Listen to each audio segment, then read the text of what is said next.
Someone very profoundly once said, many years ago, that if fascism ever comes to America, it'll come in the name of liberalism. And what is fascism? Fascism is private ownership, private enterprise, but total government control and regulation. Well, isn't this the liberal philosophy? The conservative, so-called, is the one that says, less government, get off my back, get out of my pocket, and let me have more control. Today, justice has been served. Today, we prove that no one is above the law. No matter how rich, powerful, or politically connected you are, everyone must play by the same rules. We have a responsibility to protect the integrity of the marketplace. And for years, Donald Trump engaged in deceptive business practices and tremendous fraud. Donald Trump falsely, knowingly, inflated his net worth by billions of dollars to unjustly enrich himself, his family, and to cheat the system. Donald Trump may have authored the art of the deal, but he perfected the art of the steal. This long-running fraud was intentional, egregious, illegal, and he did all of this with the help of the other defendants, his 2 adult sons and senior executives at the Trump Organization.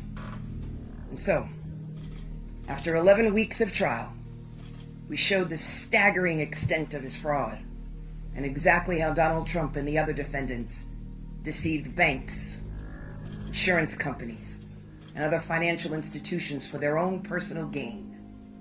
We proved just how much Donald Trump, his family, and his company unjustly benefited from his fraud. Today, the court, once again, ruled in our favor, and in favor of every hard-working American who plays by the rules. Donald Trump and the other defendants were ordered to pay $463.9 million. That represents $363.9 million in disgorgement, plus $100 million in interest, which will continue to increase every single day until it is paid. Donald Trump, the former chief financial officer of the Trump Organization, Alan Weisselberg, and the former controller of the Trump Organization, Jeffrey McConney, are each banned from serving as an officer or director of any New York company for 3 years. Mr. Weisselberg and Mr. McConney are also banned for life from serving in a financial management role in any New York company. Donald Trump Jr. and Eric Trump are banned from serving as an officer or director of any New York company for 2 years. And Donald Trump and his companies are banned from applying for loans from any New York bank or financial institution for 3 years.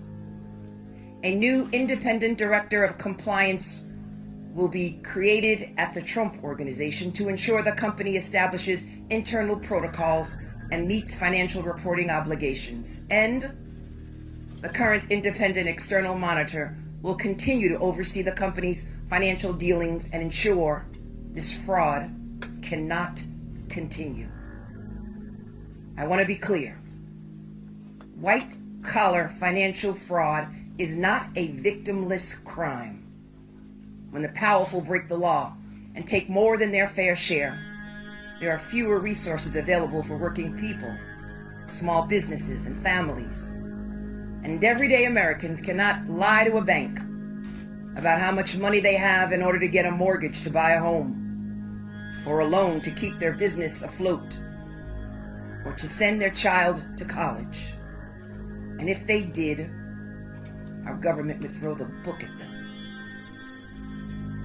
I want to thank the entire incredible and hardworking team in my office that tried this case, because the scale and the scope of Donald Trump's fraud is staggering. And so too is his ego and his belief that the rules do not apply to him. Today, we are holding Donald Trump accountable. We are holding him accountable for lying, cheating, and a lack of contrition, and for flouting the rules that all of us must play by. Because there cannot be different rules for different people in this country, and former presidents are no exception.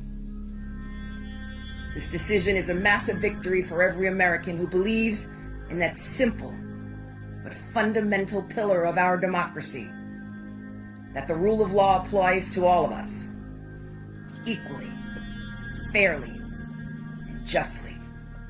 Thank you.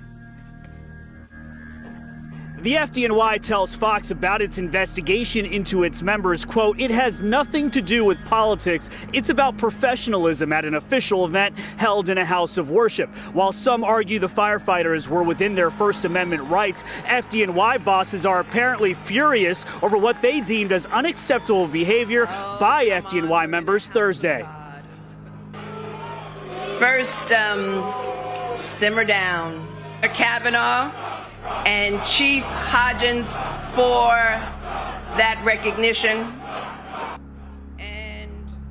The Post reports a memo handed out at firehouses Sunday warns, when you're not on duty, feel however you want about politicians. Vote, protest, that's your right, but don't do it on the job's time. It works. And then in this case, even the bank that was supposedly defrauded testified and said, we didn't lose anything. We want to do business with this guy again. We'd like to, but the judge said, no. Let's penalize this developer for $355 million. And if we're going to do that, let's penalize all the developers all across America. They've all done the same thing. All of them should go to jail, and we should stop building buildings. That's what the message is from New York. Even the governor herself is concerned about what this looks like to investors all around the world. It's not just U.S. domestic. All around the world, people are talking about what happened here. Wanted to engage in business with this particular organization. Let me That'll put be up really my important. hand. Go ahead, put your hand up.